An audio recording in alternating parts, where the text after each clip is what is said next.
you. Thank you. Thanks for having me. No worries, thanks for coming. So can you just tell us a little bit about yourself? So my name's Tenille Elkins. I have been around the local music scene for a long time, doing various things. So I started as a musician. I used to play classical piano for years and then started writing my own songs on guitar. So that was my passion was music, writing songs. That's what I always did since I was tiny. Yep. I don't really know a time when I haven't been doing that. So then I've done some bookings in venues years ago, studied music industry skills at TAFE in Leederville, and just tried to be around music as much as possible. Eventually got a job with APRA AMCOS, where I've been, this is my 16th year with APRA AMCOS. Amazing. I'm now part-time because I'm also teaching at TAFE part-time, where I've been for 10 years. Cool. So, and then outside of that, I do gigs as much as I can. Heaps of experience. Yes. Cool. All right, so let's get into it. Cool. So obviously there are still so many songwriters who aren't APRA AMCOS members, which is just outrageous. And they're unaware of the incredible services available to them and the work that APRA AMCOS does. Can you give us a brief rundown of exactly what it is that APRA AMCOS does completely and wholly? Yep, Yeah. sure.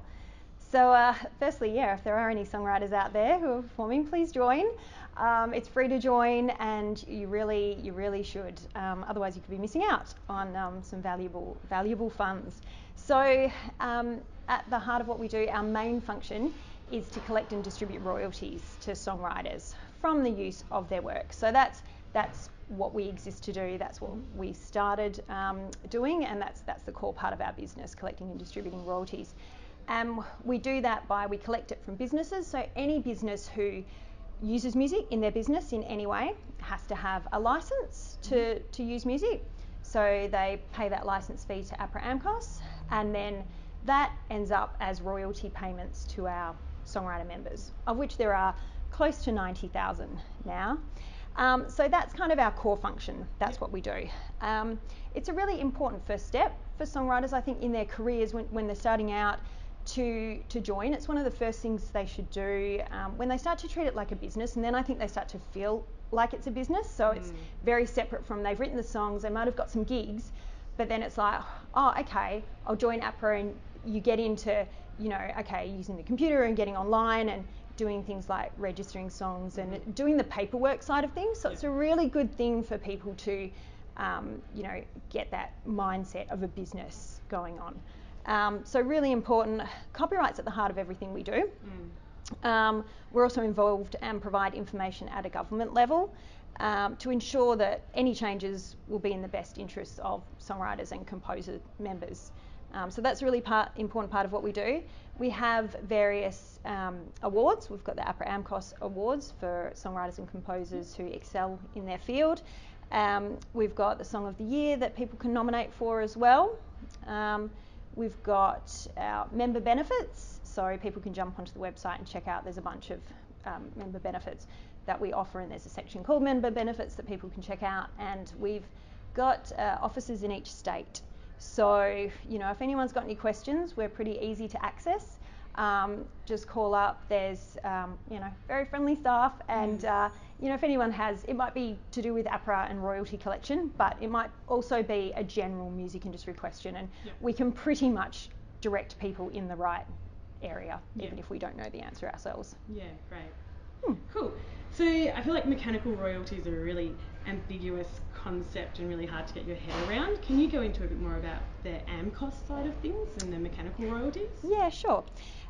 So we're APRA AMCOS. So APRA is the performing and communication side of things. So anytime a work is performed or broadcast on the radio or communicated on TV or online in some way, that's the APRA side of things.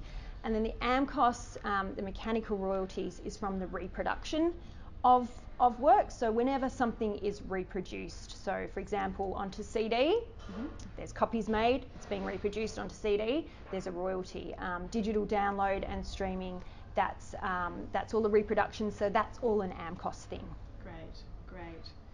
If someone wanted to use a sample of another songwriter's music, or they wanted to record a cover of someone's song, what steps do they need to take to make sure that there are no legal repercussions? Yep.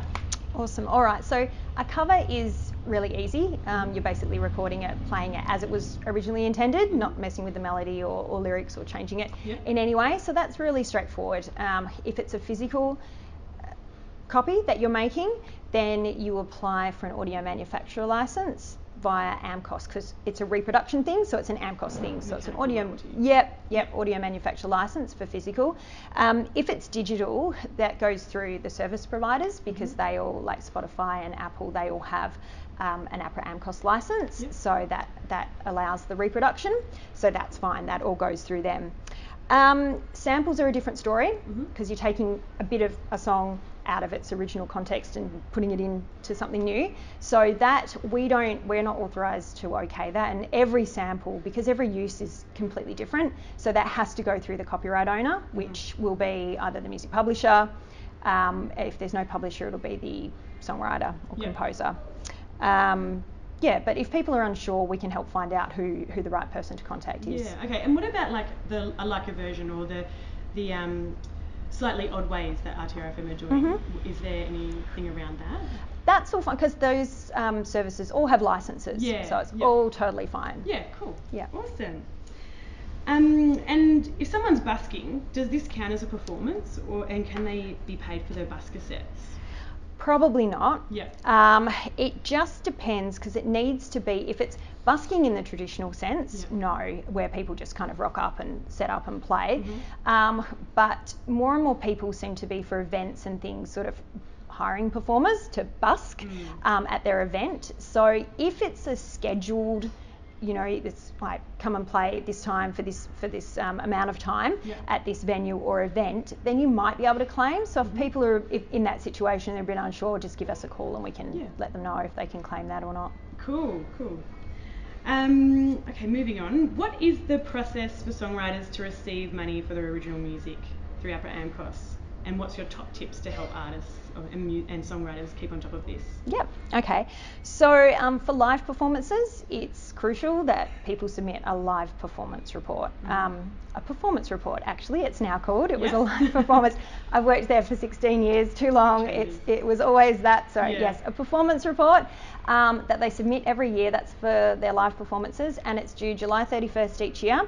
So it's self-reporting. We need people to, and that comes to the business side of things. People need to keep track of it and do their paperwork, do their sort of the business end. So that's telling us about the dates and venues and songs that they played, and self-reporting, because the venues aren't going to keep track of the songs and all of that. So people have to take a bit of responsibility on that side. But it's awesome if you do, because you submit that information and you get a royalty payment, which is a beautiful, beautiful thing. So that's the main self-reporting. There are a couple of other forms, but they're only used by a very small portion of our membership. So if you're doing something that's a little bit outside the norm, ring up and we can let you know if there's something you need to submit. Just join well before the deadline if you want to submit. So there's a end of July, you need to submit for this last financial year. So that's from 1st of July last year, 2017. So if people want to claim for that year, they should jump online now, join, it's free, so that we've got plenty of time to process it, and then try the online system, because it's open all year, and we always have a bunch of people jumping on the last night trying to do it, and sometimes that doesn't go so well. No, I imagine not. Yeah. What are some things that can dramatically impact the earnings for a songwriter? Well, the main thing really is registering works. That's the crucial thing for songwriters and for our members and composers, registering their songs. Because if they don't, there's so many members, there's so many songs, it's really hard to keep track of. We do a lot of research, so we get a lot of reports from radio stations, and a lot of the stuff isn't registered. So we do a lot of research and try and find people, but that's a massive task. So researching works is so important, and now, because your performances could be global, like it's so easy, it's so much more common that people's works are performed around the world, and you might not even be so sure where your works are being played. So they could have been picked up by a radio station in Canada, And in that case, our affiliate society, our sister society, SOCAN in Canada, would, that information would go into their system. It would come up, if it's registered as APRA, send it to APRA, easy. Yeah. If it's not registered, it could really get, held up or possibly there forever, if it's get a bit lost in the system. So important for people to register their works. And on registering works, really important to have a chat with co-writers beforehand. So if you are co-writing, have a chat to them, work out who owns what percentages, and agree on that before registering the work with us. Great. Yeah. Cool. So today, music streaming is a huge form of music distribution. How has online music streaming platforms impacted the distribution of royalties for songwriters? Yep. So it's been, there was many tough years for songwriters and composers with so many illegal services that were seemed to be everywhere, making it really hard for people. So thankfully the tables have turned, and there's several really great services that are easy to use, easy to access, and through those services and education, the general public seems to have shifted and moved into, it's easy to use, it's cost effective, so they're happy to use those and to pay the subscription fees. So that's been really great. Of course, with those, it's easy to access, and there's a lot more music on there. So there's you kind of have to be found amongst so much music. So creators need to, I think there's a challenge in that they need to be really consistent in promoting their works, because it's not that one-off album sale that they're chasing anymore that brings in that cash. It's got to be, you want people to come back and to keep streaming your music, which is a bit of a challenge, but streaming provides valuable data for artists, and many artists have been able to book tours based on the data they access through things like Spotify Insights. So that's been really great for artists.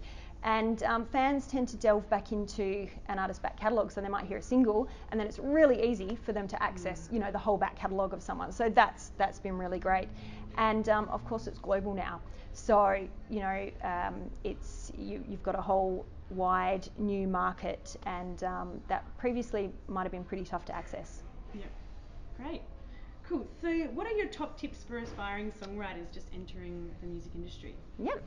Okay, so top tips would be to immerse yourself in the community as much as possible.